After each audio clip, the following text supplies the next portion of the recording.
이렇게 오랫동안 준비하시는 것도 처음 봐요. 저는. 저희 경기 필포 할 때는 그냥 막 하시죠. 계속 녹화하고 계속 얘기하면 된다고. 아니 그런 뜻은 아니었는데 막 한다고 하시긴 하셨어요. 저희가 막 한다고. 저는 막 하진 않았어요.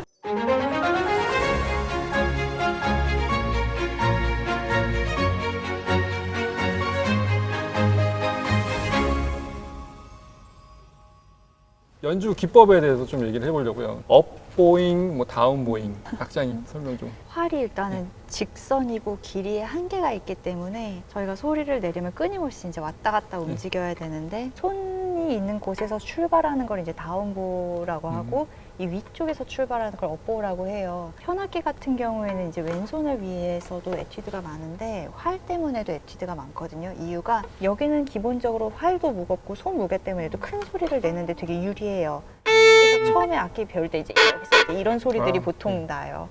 근데 이제 위에 같은 경우에는 활 자체도 가볍고 손도 멀고 무게가 실기 힘들기 때문에 이렇게 약간 날아다니는 소리가 기본적으로 나는데 여기에 소리를 거의 유사하게 맞추기 위해서 이제 계속 연습하고 하지만 그래도 기본적으로 갖는 특성이 없어지지는 않거든요. 그래서 곡에 따라서 슥 들어오는 거를 원할 때는 그런 음색을 원할 때 지휘자가 아 여기는 그냥 업으로 들어와 주세요 할 때도 있고 그 전에 뭘 하고 있었어도 이 음이 정말 강하게 들어갔으면 좋겠다 그럼 모두 여기 그냥 다운으로 바꿔주세요 라고 요구해 주시는 경우도 있고 그래요. 그러면 이해는 선생님 업보잉, 다운보잉은 기호는 어떻게 써요? 보통 업보를 기보할 때는 빈 공간이 위에 있게끔 V 모양을 사용을 하고요. 반대로 다운보는 디귿자를 수직으로 세워서 빈 공간이 밑으로 가게끔. 곡마다 작곡가들이 보잉을 뚜렷하게 쓰는 경우도 있지 않나요, 지전이? 그런 경우도 많았죠. 예를 들어서 말러 같은 경우는 표시를 많이 해놨었어요. 그런데 말러가 그렇게 표시를 해도 예를 들어서 저희 상임 지휘자 마시모 같은 경우는 그걸 자주 많이 바꾸거든요. 말러가 표시했는데 본인이 바꾸시는 거죠? 이제 말러가 없으니까요. 그렇죠. 자신이 원하는 어떤 그런 음악성을 추구하기 위해서 그렇게 많이 바꾸기도 하거든요. 예를 들어서 아까 에그몬트 말씀하셨었는데 파괴적이고 좀 무겁고 그런 어떤 인텐스 있는 그런 소리를 내려면 다운으로 무조건 시작을 해야 되거든요. 업으로 끝나더라도 어떻게 다운을 하고 어떻게 업을 하는가 그게 그만큼 이제 중요한 역할을 하죠. 음악이 훨씬 달라져요. 저희가 그 다음으로 얘기하고자 하는 게 이제 음궁법, 좀 말이 어렵긴 한데 이제 활수는 이제 보잉, 그거에 따라서 좀 이제 연주 기법에 대해서 얘기를 하려고 하는데 가장 대중적으로 레가토 혹시 시범에서 보여줄 수 있을까요? 제가 이제 보고 계신 분이요. 네.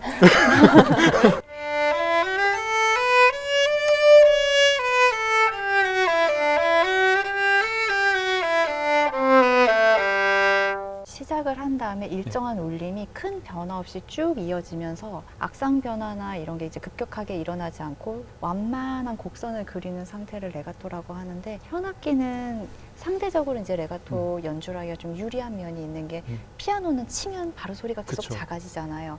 그게 그래서 저희는 이제 유지를 시킬 수도 있고 활로. 예, 좀 더 소리가 크게도 만들 수 있고 가장 어려운 거는 이제 활이 바뀌는 순간에 바뀌는 소리가 그냥 나는 거는 실은 울림 안에 잘 숨어요. 예. 근데 이제 그럴 때 뭔가 이렇게 삐걱하거나 하면 이제 튀는 소리가 날 때 그걸 없애려고 이제 끊임없이 노력을 네. 끊임없이 연습한 결과 이제 악장의 위치까지. 그 다음으로 좀 제가 좀 알아봤던 게 대탓이라는 연주 기법이 있더라고요. 대탓이라는 주법은 한 음에 한 활, 다운보우나 혹은 업보우 음마다 활을 계속 바꿔주는 기법인데요. 음과 음 사이를 최대한 끊어지진 않게 활을 나눈다고 하죠.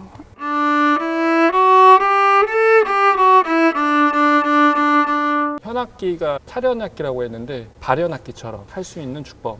피치카토라고도 많이 얘기하는데 저희 첼로 한번 보여줄 수 있을까요?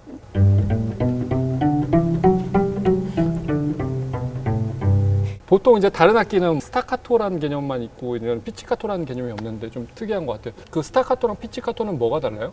스타카토는 네. 활로 짧게 내는 거고요. 네. 피치카토는 줄을 아까처럼 손으로 뜯어주는 방식이거든요. 스피카토라는 것도 있더라고요. 아예 활을 튀겨서 짧게 하는 거고 스타카토는 짧게 하되 활을 튀기지는 않고 활을 튀기는 활 위에서 단순이지. 네. 그런 의미도 있는데 길이하고도 좀 연관이 있어요. 스피카토는 더 짧고 그러니까 2분음표도 스타카토가 있을 수가 있거든요. 근데 2분음표 스피카토는 보기 힘들어요. 스피카토는 보통 진짜 빠른 패시지, 이지은 선생님께서 연주에서 보여주셨듯이 활을 빠르게 튀기는 그런 주법이잖아요. 그렇기 때문에 빠른 패시지밖에 안 되는데 스타카토라고 하는 것은 연주 주법이라기보다는 위에 표기되는 그런 거거든요. 스피커트는 탄력이 동반이 되는 조건이 그렇죠. 있는 것 같아요. 현대음악에서 특별한 주법? 특이한 주법으로는 뭐 바르톡 피치카토 뭐 그런 것도 있지 않나요? 이제 타악기의 느낌, 이렇게 착 하는 소리가 같이 나는 피치카트예요. 그래서 이렇게 세게 뜯어서 줄이 지판에 착 하고 나무 소리가 나는. 네네 나무 소리가 나게끔. 물론 바이올린도 근데 저는 첼로에서 표시가 잘 나가요. 나요? 아니 제가 뭐 바이올린 그거 지금 절대로 나무 아니고요. 소리 되게 잘 났는데. 아, 그 첼로 소리가 더 끝내줘요. 아 그래 한번 들어볼까요? 네. 똑같은가요?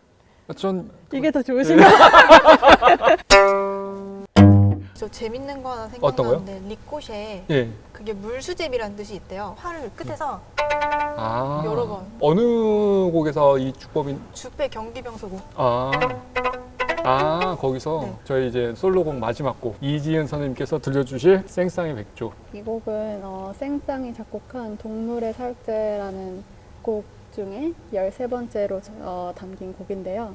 14곡으로 작곡된 이 곡은 각 곡이 다른 동물의 특징을 잘 표현해서 담아낸 곡이에요. 그 중에서도 아마 이 백조가 가장 대중적으로 사랑받고 또 유명한 곡인데 실제로 생쌍이 작곡하고 나서 출판을 할 수 있게 승인했던 유일한 곡이라고도 하더라고요. 그래서 이 백조가 피아노의 잔잔한 아르페지오로 시작하는데 그 피아노 파트를 마치 잔잔한 호숫가를 표현했고 그 위에 첼로 선율을 백조에 우아하고 되게 미끄러지는 듯한 그런 선율로 잘 담아내서 굉장히 많은 사랑을 받고 있는 곡입니다. 이 연주도 나가서 많이 사랑을 받고 조회수가 많이 올라가면 좋겠네요. 네, 그러면 저희 이지은 선생님의 생쌍의 백조 한번 들어보겠습니다.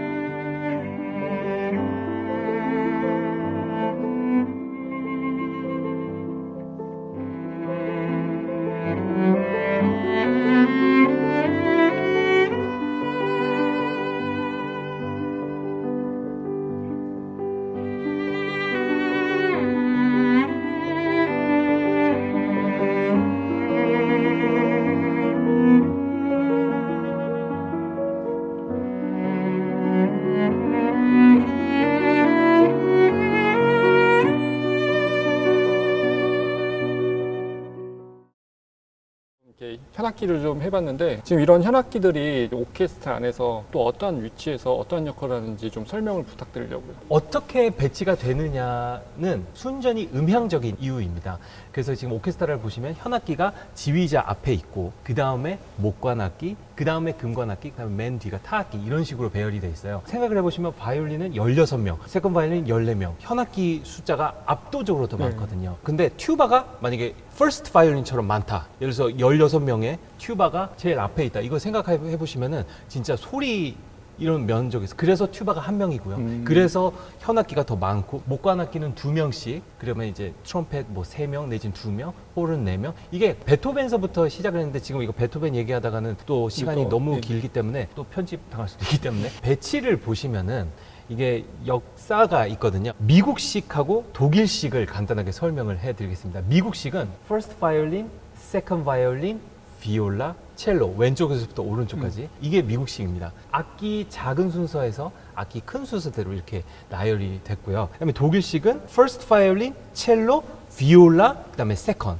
이렇게 돼 있죠. 근데 베이스는 항상 첼로 뒤에 이렇게 짝꿍으로 돼 있어요. 저희 경기필 같은 경우는 미국식이랑 독일식이랑 좀 섞여 있어요. 섞여 있는 이유는 지휘자의 어떤 권한이거든요. 그래서 저희 경기필 같은 경우는 first violin, second violin, 첼로, 그다음에 비올라 이렇게 되어 있습니다. 첼로의 어떤 저음이 가에 있다기보다 오른쪽에서 조금 이렇게 나왔으면 하는 바람에서 이렇게 있거든요. 근데 독일식으로 하면은 마찬가지로 첼로가 안에 있으니까 소리가 나올 텐데 그렇게 되면 문제점이 퍼스트 바이올린, 세컨드 바이올린하고 떨어지게 돼요. 앙상블적인 면에서 조금 어렵기 때문에 그래서 퍼스트 바이올린, 세컨드 바이올린이 옆에 나란히 있고 그 다음에 첼로가 중간에 이렇게 하는 그런 어떤 음향적인 측면에서 첼로가 이쪽에 있고 보통 바이올린은 오케스트라에서 어떤 역할을 담당해요? 아주 쉽게 설명을 해드리면 퍼스트 바이올린, 세컨드 바이올린은 멜로디 담당입니다. 거의 고음을 아무래도 바이올린이 담당하고 있기 때문에 거의 멜로디 부분을 바이올린이 연주를 하고요. 우리 비올라 같은 경우는 그 중간에 있기 때문에 거의 화음, 우리 첼로랑 베이스는